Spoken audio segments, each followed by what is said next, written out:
versus the world. Today, the SEC home opener, and the Tide's pride certainly overflowing as the faithful embrace new heroes wearing legendary old numbers. An intense week of build-up. Bama versus Georgia.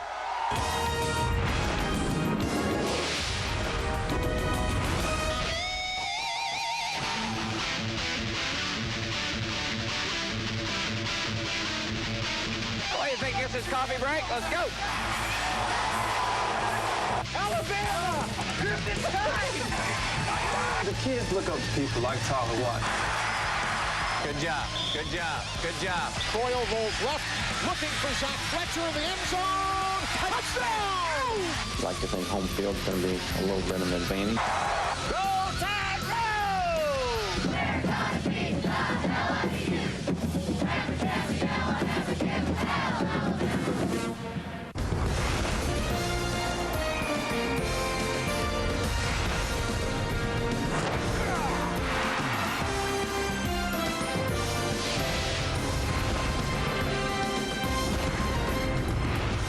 College Game Day is presented by Discover Card, proud sponsor of college football's premier pregame show.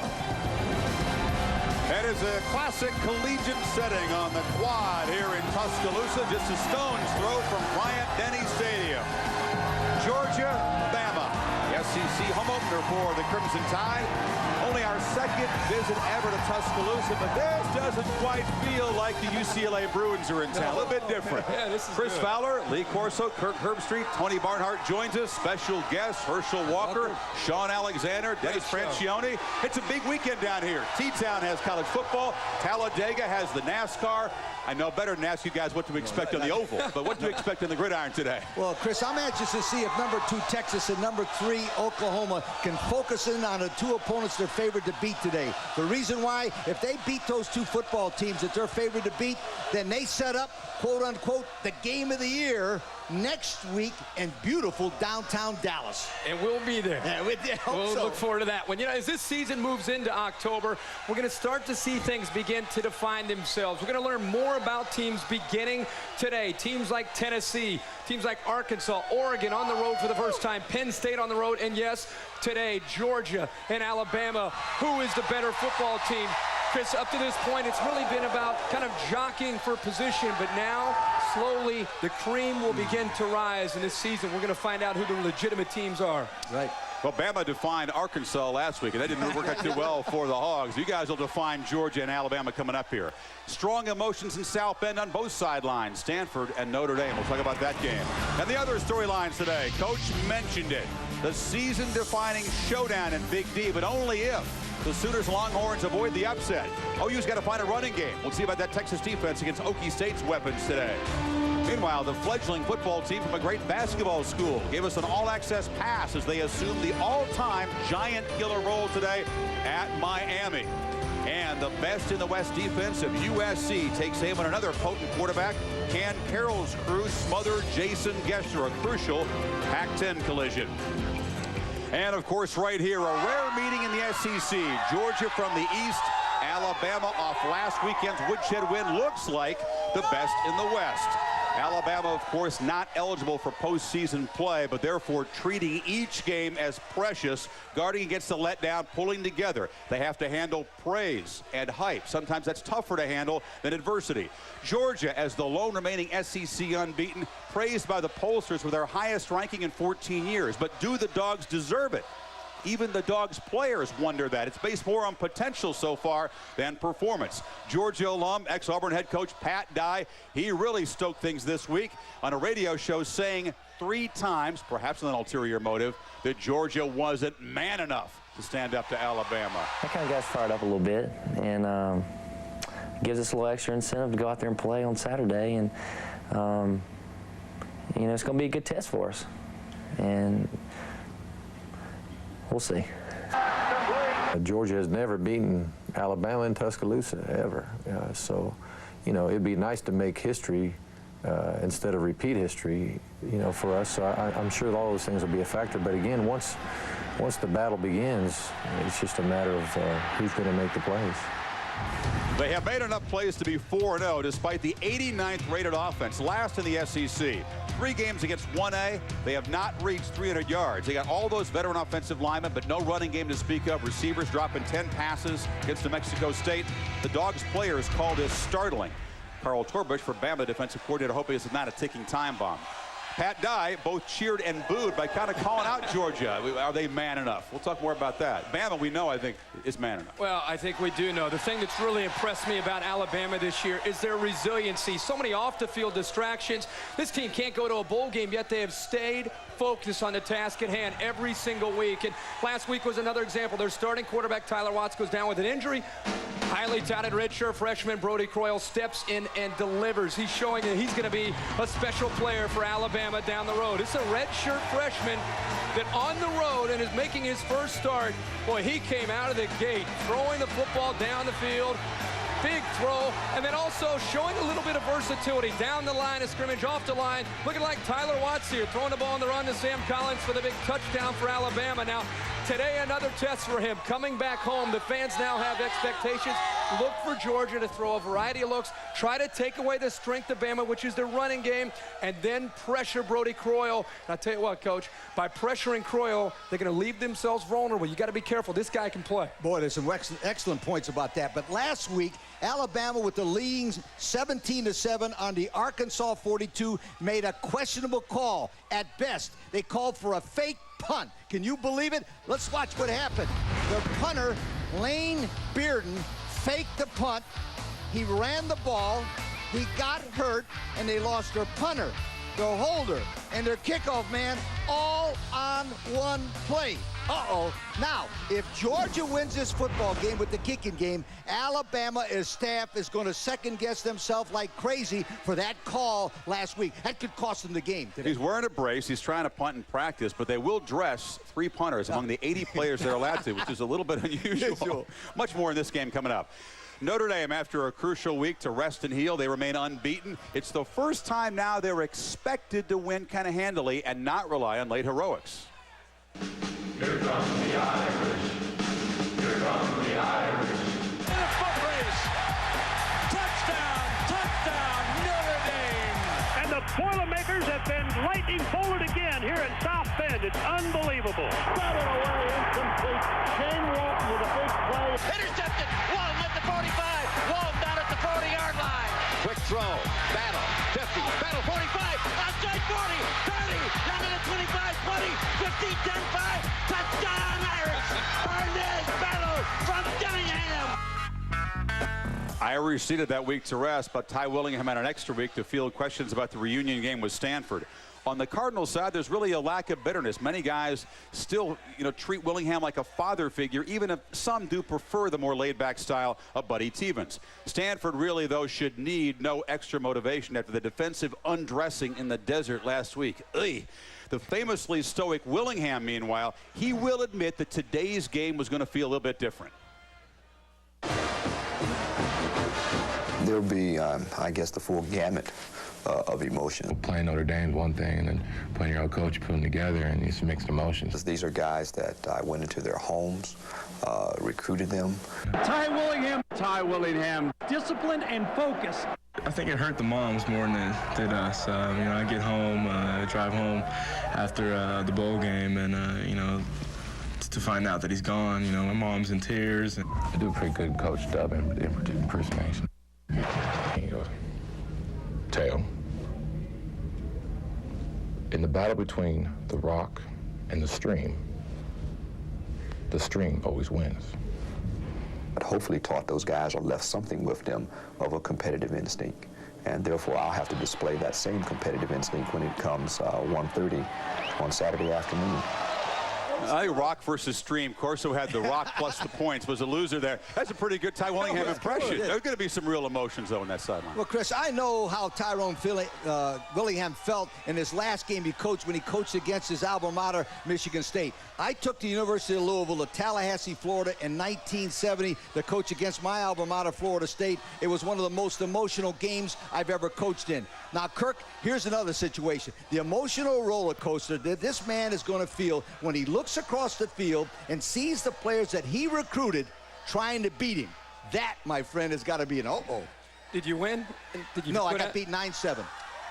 Close though. That was nice. Battle. Closer That's what than I the like to experts see. thought. That's what I like to see. Let's face it, Tyrone Willingham could be competing against a family member. When the ball goes up in the air, he's going to be locked in. It's going to be all business. On the other side, that's going to be the interesting thing to watch. Stanford coming off a humiliating loss against Arizona State. This is a chance for them to revive this program, and I think they're anxious to play against anybody. It happens to be their former coach. I equate this to kind of like your dad showing up to a Little League game and you see him in the stands. You want to go out and play well because your dad's there. Give that extra effort, and that's how Stanford's going to play today, playing against Tyrone Willingham. Home team in this series has won the last 6. Quarterback issues interesting on both sides. We'll talk more about that coming up on a visit with Pat Dillingham, the ex-walk-on guy who, of course, beat Michigan State with the Heroics last week. A lot more on the SEC battle. The $1 Million Band, or at least $50,000 worth, have showed up here. Straight ahead, we'll talk about the fallout at Nebraska. Wow. What can you say? The Big Red Nation is in shock. Down in Miami, the Hurricanes ranked #1, looking pretty scary. The coach at UConn trying to find the words to give his guys some hope Somebody today. told me today we're 46-point dogs, 46-point underdog. To me, that you're Rodney Dangerfield. You got no respect. Today's show, presented by Discover Card. Want to appear on Game Day this New Year's Day? Visit discovercard.com for details.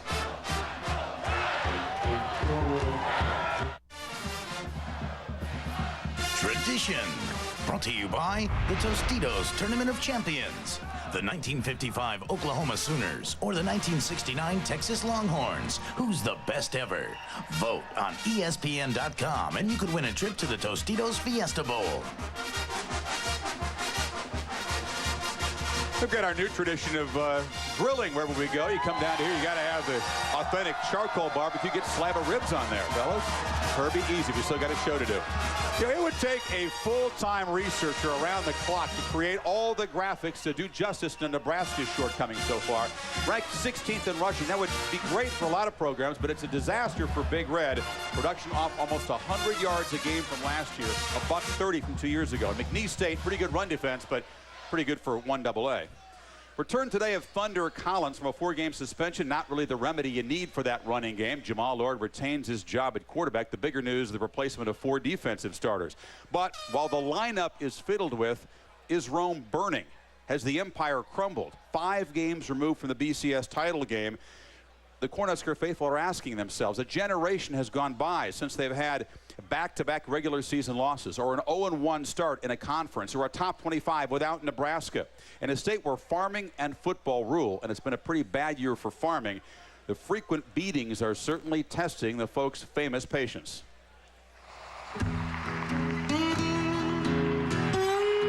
There's not a whole lot more to do in Nebraska than watch Huskers on Saturday game days. Play fake, Wallace running for the pylon, touchdown! Let the party begin.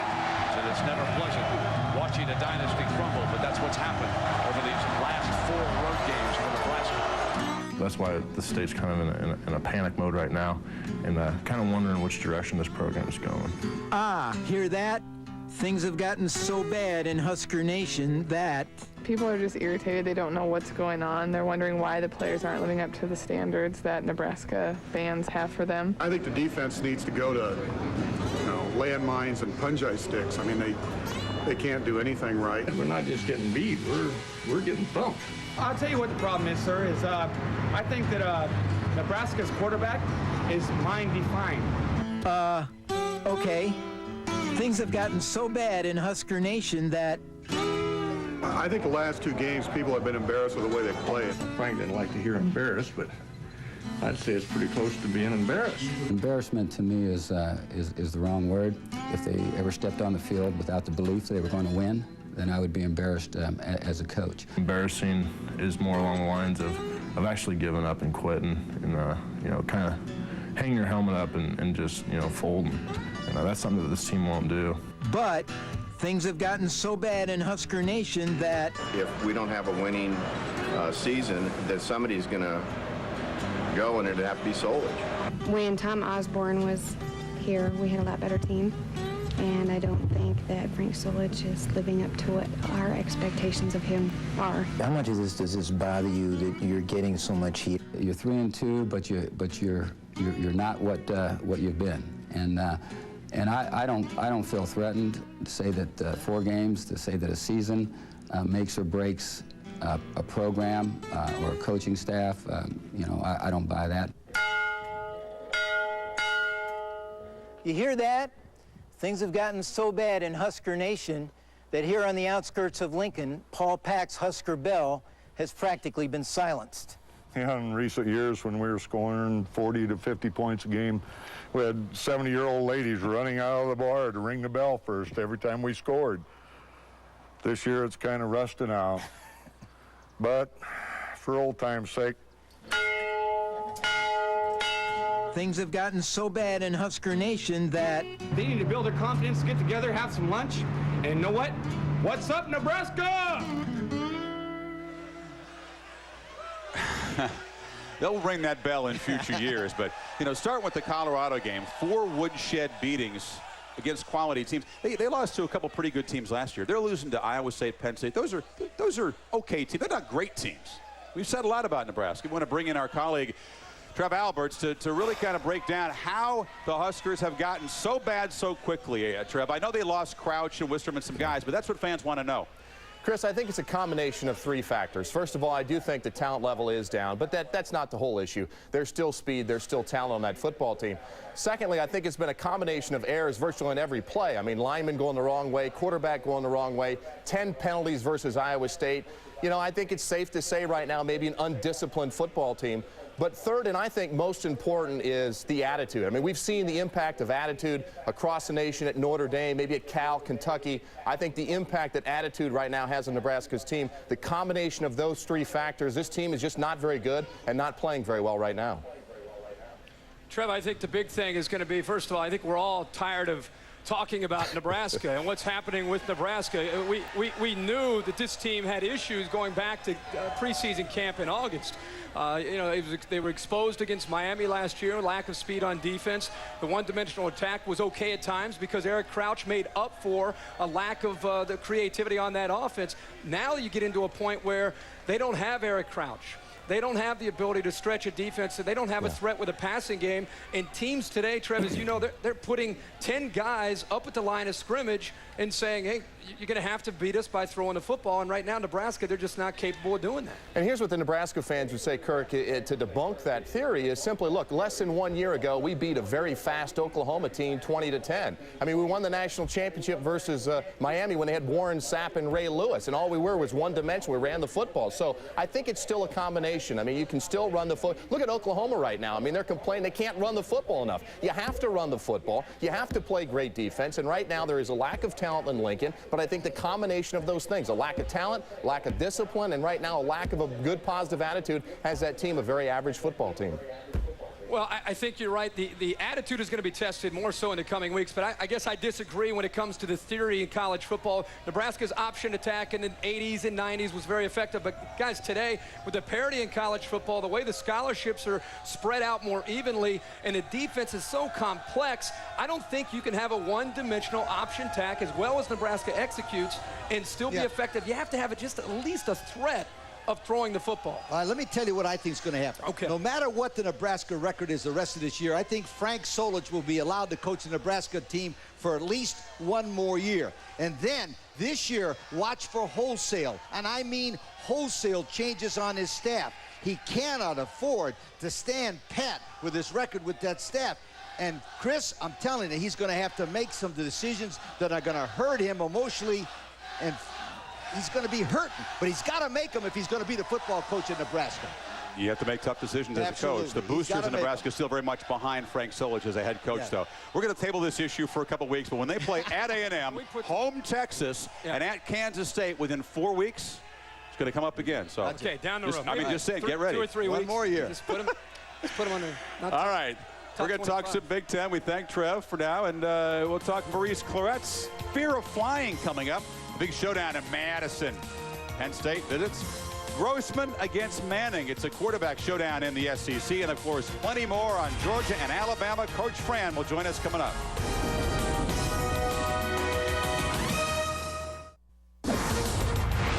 College Game Day is presented by Discovery Card, proud sponsor of college football's premier pregame show.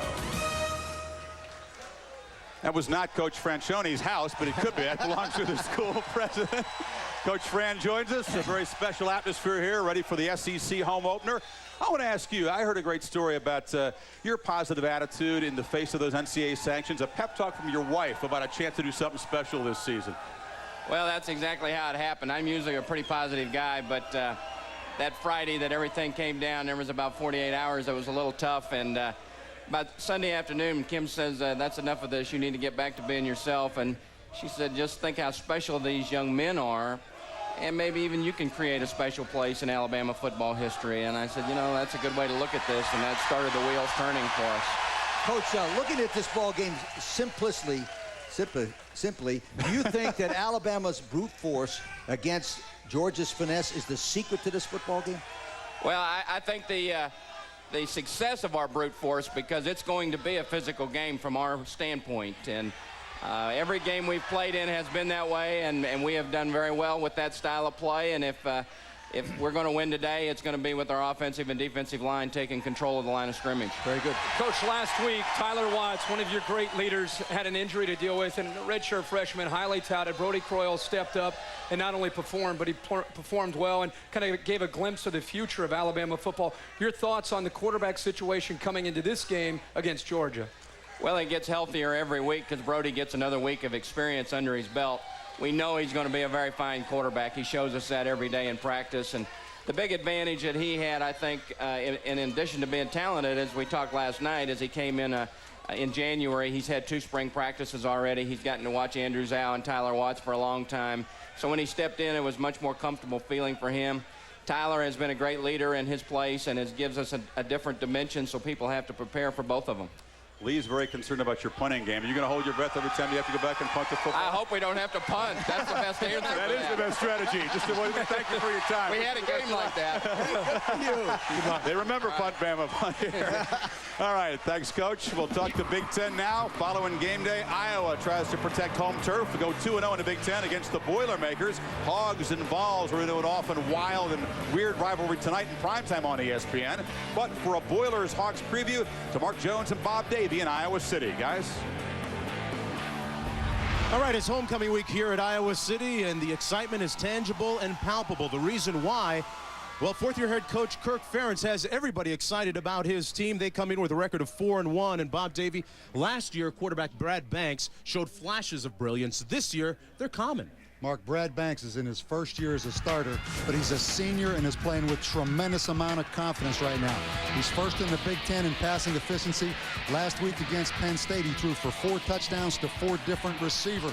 He's also athletic, and he can hurt you running the football. He's third on Iowa's team in rushing offense. Meanwhile, Purdue comes in with a record of 3-2. The latest in a long line of prolific quarterbacks is Kyle Orton. When you think of the most recent Purdue quarterbacks, you think of Drew Brees. But Kyle Orton started last year as a true freshman, and he's a different style. He's tall, he has a great arm, and is much more of a drop-back passer. He's getting better each week, and he has a great future at Purdue. Purdue looking for their 3rd straight win against Iowa, but Iowa fans getting their kicks any way they can. Back to you guys. Mark, thank you. Iowa seems to like those shootouts, in part because their defense has trouble stopping people. Do you see another wild one? Yes, I do. And Iowa's quarterback Brad Banks was red hot last week against Penn State. He threw for 260 yards and 4 touchdowns. Kirk, I see the same kind of performance from him. I think Iowa beats Purdue in a shootout. I don't know about a shootout. I think everybody's talking about the 2 offenses coming into this game. I think it's the defense that show up that really win this game. The fact it's in Iowa City favors the Hawkeyes, but look at Purdue's defense. They have been magnificent this year, and their defense will keep them in this game. I think Purdue will challenge Iowa more so than Penn State did defensively. Well, on the flip side of Iowa, you got Penn State coming off the overtime loss on the road in the most hostile setting in the Big Ten. That'd be Camp Randall in Madison, Wisconsin against the Badgers. First test for Alvarez's team, which really was kind of lucky early, but has certainly been improving. Lee Evans has been improving, but the record-setting receiver still not medically cleared to return as of yesterday. For Penn State, this is check-em-out time. That gut-wrenching loss, vital conference game now with Michigan up next. The road opener for the opened-up offense of Jopa, J-Pa, and Fran Ganner. Zach Mills in the crowd. He's got to cope with that, get the ball to the Johnsons. that Wisconsin defense, Lee, when you look at them on paper, they're not imposing. They start 6 sophomores back there, 3 sophomore DBs. Their linebackers don't have a sack. It doesn't look great on paper, but they play pretty good. Boy, do they play well. You know, Wisconsin's defense is one of the best in the Big Ten. And you add to that wonderful special teams, and you can see why the Badgers are 5-0. Now, 2 players in those key areas are as follows. Number 12, Alex Lewis. He's a new junior college inside linebacker. He's quick as a cat. And number 18, Jim Leonard. He's a tough punt returner. I like the way he runs straight up the field with his punt returns. He averages over 12 yards per return. I like him. Now, I think Penn State is going to lose a little bit from that emotional loss to Iowa. So I think that and the fact that they're playing at Camp Randall with all those great Wisconsin fans, I'm picking Wisconsin to beat Penn State. You're right about this defense. If you go back to the beginning of the year, Wisconsin returning a 4-year starting quarterback, an offensive line that Barry Alvarez might be his best ever.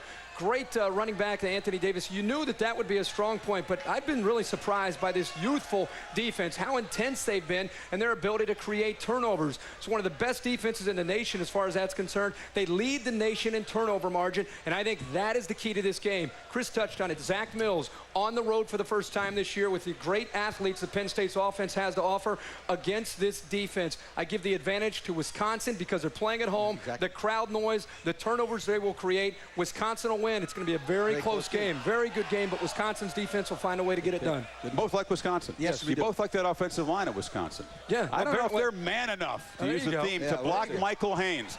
5.5 sacks out of Penn State's total of 7. Yeah. I've had a lot of success with the double not so fast. I got you on Virginia Tech. I kind of got you on Iowa. I kind of got you on Iowa last week. Okay. I'll go for Penn State, double not so fast. Mark it down. Or a month into the season here, you guys realize that 7 of the preseason top 10 have lost, and already the 8 teams from the BCS Bowls of last year already more combined losses, 13 of them, than they had all of last year. Tony Barnhart checks in now from over at the Chimes. He's anxiously awaiting the release of the first BCS standings. I know you can hardly wait, Tony. What do you got this morning? Oh, I can hardly wait. Oh, goodness gracious. You know, guys, normally when we get to October, teams pretty much know what they can and they cannot do. But this week, we talked to some players and coaches that said today, you know what, they're still looking for a missing piece of the puzzle. Let's start with Ohio State and their great runner, Maurice Clarett. Clarett's early success has put Coach Jim Tressel in a bind when it comes to his more experienced backups, particularly talented sophomore Lydell Ross. Ross, who had 130 yards against Cincinnati, said he was frustrated when he only got 2 carries last week against Indiana. Tressel said he wants to keep Ross involved, but said he will do what is best for the team. Today against Texas Tech, Texas A&M coach R.C. Slocum said he wants to build on last week's 444-yard explosion under new offensive coordinator Kevin Sumlin. Slocum told me that Sumlin's play calling was a breath of fresh air and said his receivers, led by Jamar Taylor, are playing their very best of the season. Arizona State rookie quarterback Andrew Walter said he is anxious to prove that last week's 414-yard performance against Stanford was not a fluke. Stanford said the key today against North Carolina is taking advantage of the defense if it over-pursues ace receiver Sean McDonald. Today against Arkansas, Tennessee will be looking for its lost running game, which is ranked 10th in the SEC, and the Vols will have to do it without the injured Cedric Houston. Quarterback Casey Clausen said he expects the running game to be fine with Jabari J-Train Davis. Then after 2 tough weeks against Florida and Rutgers, the Vols are now ready to make some noise in the SEC race. Guys, now another team looking to find something today is Ole Miss, and mostly they're looking for some guys who can tackle. Defensive coordinator Chuck Driesbach told me that his team missed 27 tackles against Vanderbilt last week. Now they better get that figured out because today the mighty Gators from Florida come to Oxford. Chris? Largest crowd ever in Oxford, Tony, and the highest-ranked Ole Miss opponent in 7 years. Grossman, Eli Manning, the top 2 rated passers in the SEC. And according to Mel Kiper, he told us last night, both juniors very likely to come out, which is a bit of a surprise. And he thinks be drafted very highly. Yeah, he told us Eli maybe a potential top 5 pick. We'll have to see if he comes out. Now, looking at the Florida defense, this looks like a completely different defense than what we saw against Miami. Talked to John Thompson, their defensive coordinator, and he said there are 2 reasons. Number one, leading up to that Tennessee week, with all the questions surrounding their program, it really brought this team together, and the players realized the value of playing as a team. And the second thing is they've streamlined that complex scheme. Just they're turning their athletes loose, and they're playing much faster. With all that said, don't be shocked to see Eli Manning have some success. He hasn't been sacked all year. They get rid of the ball quickly. Ole Miss will score early in this game and keep it close, but in the second half, Florida's just too athletic. They'll pull away and beat Ole Miss by a couple scores. Well, Kirk, remember, Ole Miss's defense has given up 80 points in the last 2 ball games, and they got the Gators coming into town. Florida's the #1 passing team in the SEC, but I think they use a balanced offense. They score in the 40s and win by 3 touchdowns. Florida's coming back. All right, you got them big. Yes, sir. Big. Back to Arkansas, Tennessee here. Neither team can afford a second SEC loss. The Vols are 80th in rushing. I mean, that's just hard to comprehend. They're not facing the greatest run defenses either. We're going to find out if Clawson to Washington alone is good enough to beat Arkansas tonight. They might have to find out. Well, Chris, one thing they found out last week in the first half against the mighty Rutgers defense, they used 2 tight ends in the I formation, and they had 63 yards and 7 points. That's not good enough for Tennessee. So in the second half, you know what they did? 4 wideouts, 1 running back, throw the ball, balance. They used it in the entire game, and I think they're going to start off this ball game in that 4 set. I think they're going to continue to do it. I think they're going to score a lot. I think Tennessee's back.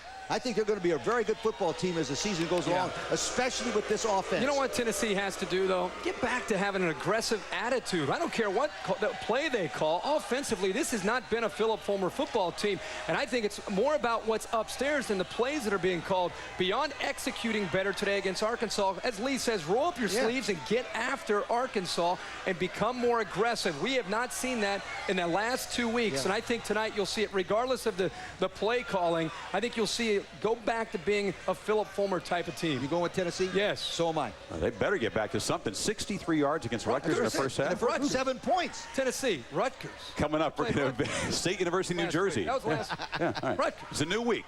You're hoping. Come on. We're going to talk to a legendary running back from either side, Sean Alexander, Herschel Walker, plus the Georgia hero of the play on Rocky Top, immortalized by Larry Munson's great call. Tennessee playing what amounts to a 4-4 fake.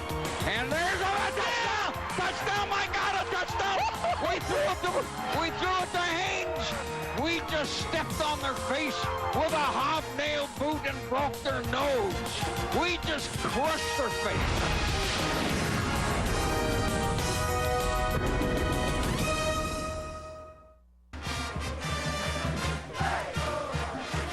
Well, Thursday, midnight Eastern time, 11 o'clock Tuscaloosa time. The season inside the SEC this week, Alabama. A great look at the buildup for this big showdown with Georgia. Our weekly check of the alums of the host school of Game Day. Seal Award makes the list. Somebody did not make the list who should have. Our Reese Davis joining a distinguished group there. The last guy.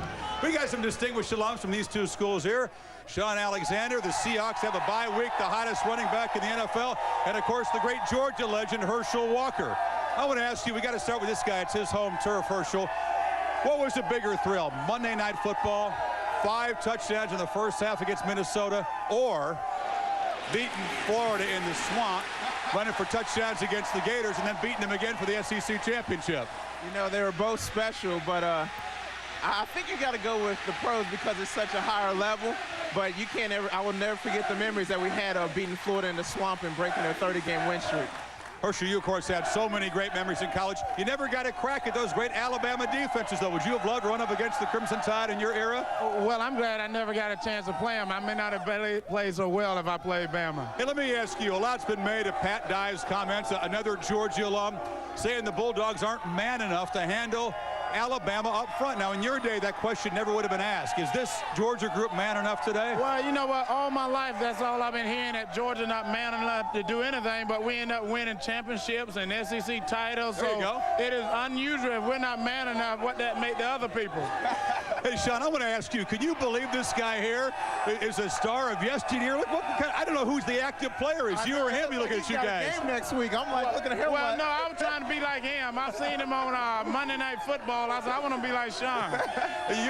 This guy's actually contemplating a comeback, what, in martial arts and in the bobsled? Bobsled, I know. Well, see, I got to do something. I said, you know, this is football here. I got out of NFL, and I wanted to come back to college, but it's a Herschel, you're too old. You can't do it anymore. Hey, Sean, I would ask you about this group of Alabama players. You got a special feeling for them. They were the young guys when you were a veteran here. They've really stuck together in some tough times. You know what? These guys are strong, and all of them were freshmen when I was there, and I know they know how to win, and I'm just really proud of the D-line, Kenny King and Jeff Jarrett and Kendall Moorhead. They control the whole line of scrimmage a lot of times, and they do this today. It's going to be a great win for us. Very quick prediction. I assume you like the Crimson Tide here? No doubt. Herschel, you're going to stick with the Dogs? Well, I got to go with the Dogs. I think no matter what, I think it's going to come down to the front people. I think the front people are going to tell the story. Whoever controls the line of scrimmage will win this game. So you're kind of calling them out just like Pat Dye did. Yeah, the big guys up front. I say they got to get it up front. Sean and Herschel, we thank you for your time. Enjoy the ball game. Great of you guys to stop by. What's up, man? Of course, Georgia's quarterback saga certainly put on hold for this week. DJ Shockley is sidelined, so the job and the burden all fall on David Green. After a semi-shaky September, keep in mind, though, Green is still 5-0 on opponents' home field. And as Bob Holtzman reports, it included a coming out for the ages on Old Rocky Top. David Green brought us flying down the field. We just stepped on their face with a hobnail boot and broke their nose. Some quarterbacks never have a game where they get into that situation and they come through. For a redshirt freshman to come in and take a grasp of the game as well as he did and then execute to the level that he played last year, it was really paramount for us. Since that time, it's tough to peak every week like that. David Green may be a victim of his own success. Last season, he was the SEC Freshman of the Year, and expectations were high. It's intercepted at the 45-yard line. David Green overthrows this football. But 4 games into Green's sophomore season, Georgia's offense is last in the SEC in total yards per game. One time, I might barely overthrow Terrence, but it doesn't count if you overthrow him. And maybe one time we might get a drop on a big play, and it's just been something like that just over and over that has been killing us. I think there's been times he's had a little trouble seeing a route here and there, and instead of moving a little bit right or a little bit left, he's begun to run out of the pocket. Shockley puts on a move. He will score. The biggest change for Green this season is the presence of freshman phenom DJ Shockley, a quarterback cut from the same mold as Michael Vick. The Bulldogs were rotating the two until Shockley broke his foot 3 weeks ago. Has that had any effect on David's mental state? I don't know. I don't think it was anything that he didn't feel like I was doing. I think he felt like he had 2 good quarterbacks, and he wanted to play us both. And so, it didn't hurt my confidence at all. We never really divided into camps, and it was Green versus Shockley. That was mostly media. When he got hurt, what was that like for you? What went through your mind? Obviously, you do want to be on the field as much as you can, and I was excited to, get more playing time. I didn't want it to be at, his expense. Can David Green still be the guy, even with DJ Shockley here? I don't see any reason why he can't. He's still just as talented, if not more, because of his experience and knowledge of the system. So, you still have to expect great things out of him.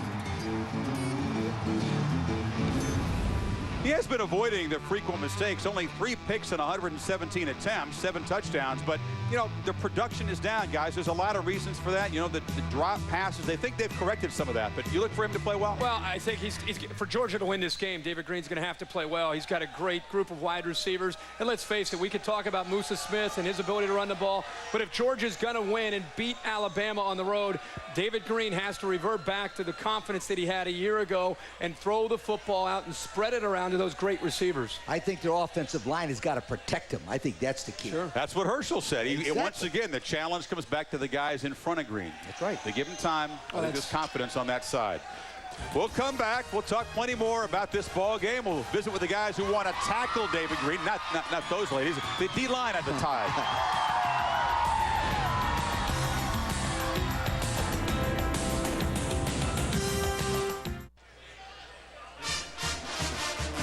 Well, if Uga and Big Al had children, it might look something like that. That is a strange breed.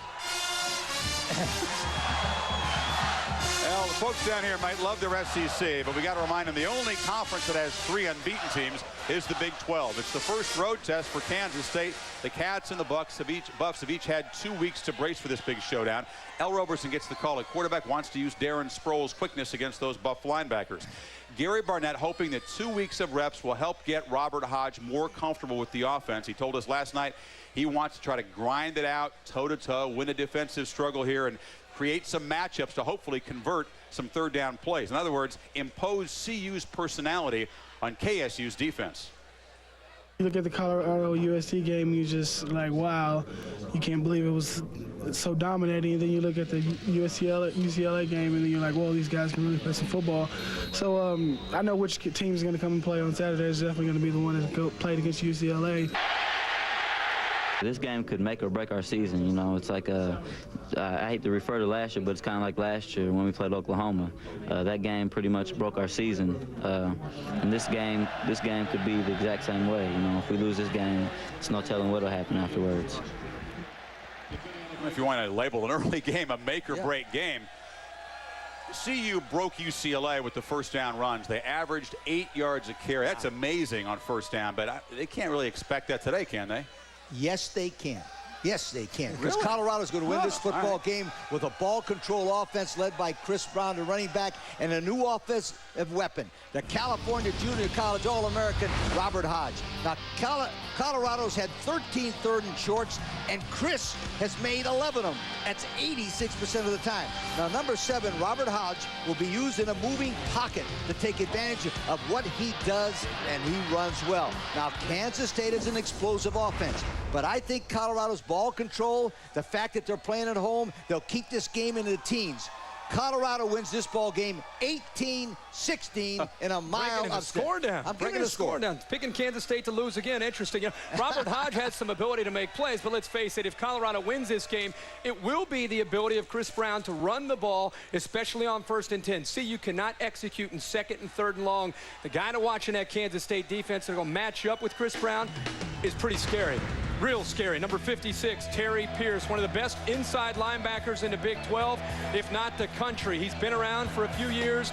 He knows what to expect in these kind of games, and he loves these kind of games because of his ability to get up and make tackles. And I think Colorado found their confidence against UCLA. And I think they're going to be tough to beat in Boulder. But I'll tell you what, they can't run the ball alone against Kansas State and expect to win. Kansas State wins this game with defense and El Roberson and Darren Sproles' athletic ability. I like Kansas State to keep the dream alive. Good. And maybe with special teams as well. Terrence Newman, very good punt returner. They've already blocked 3 punts. Jeremy Bloom, the punt returner for Colorado, should be back. But you got to give K-State an edge in special teams.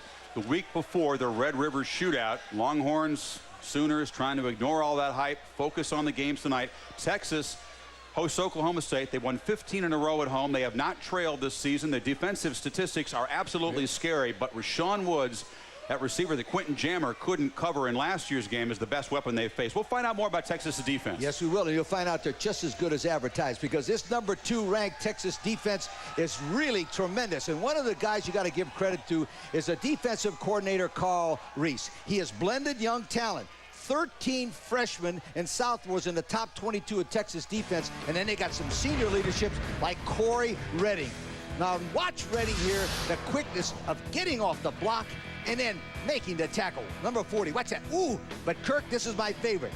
Watch him next week against Oklahoma. He's going to do this all the time. He's going to follow the guy, and then crash that Oklahoma quarterback down. They're going to beat Oklahoma State today because they're doing one thing very smart. They've shown the Oklahoma film over and over again because Oklahoma State beat Oklahoma. But today, Texas, by 3 touchdowns, getting ready to play your Oklahoma team next week. Yeah, you know what's interesting about these two teams, Texas and Oklahoma, people are talking about them overlooking this week's opponent. If Texas does, at least they're at home. And if they can defend Woods, then they're going to win this game. And I'm with you. I think Texas will look good today. Oklahoma, on the other hand, we've been hearing for over a year now that they're going to improve their offense. They're going to improve their running game. Well, they better forget about Texas and worry about showing up this week against Missouri, ready to play on the road at Columbia. You know, in the first game, they opened up 378 yards rushing. In the last 3, they've averaged 79 yards rushing. They better forget about Texas and show up ready to play and get that running game going if they think they're going to have any chance of beating Texas next week. Well, Missouri's an emotional team. They really need that. It'll be a night game in Columbia. There'll be some emotion there. They have faced a couple of spread offenses. That's the good news. One of them, they got torched Bowling Green. Now, that's the bad news. We'll see if they can show up and play with passion today. Should I say, I don't know if Oklahoma has what it takes. They're not mad enough to go into Missouri and win. That's our theme. Don't listen to them, Texas. Hey, Baylor, they're trying to end a 29-game conference losing streak against Kansas at home. They're a favorite. If they don't do it, it's going to be tough to win the rest of the year. And that losing streak in the conference could reach 37. Pittsburgh's lost 11 straight at Syracuse. Cal fans, don't worry. They've lost 19 straight to Washington State. We'll mention that a little bit later on in the show.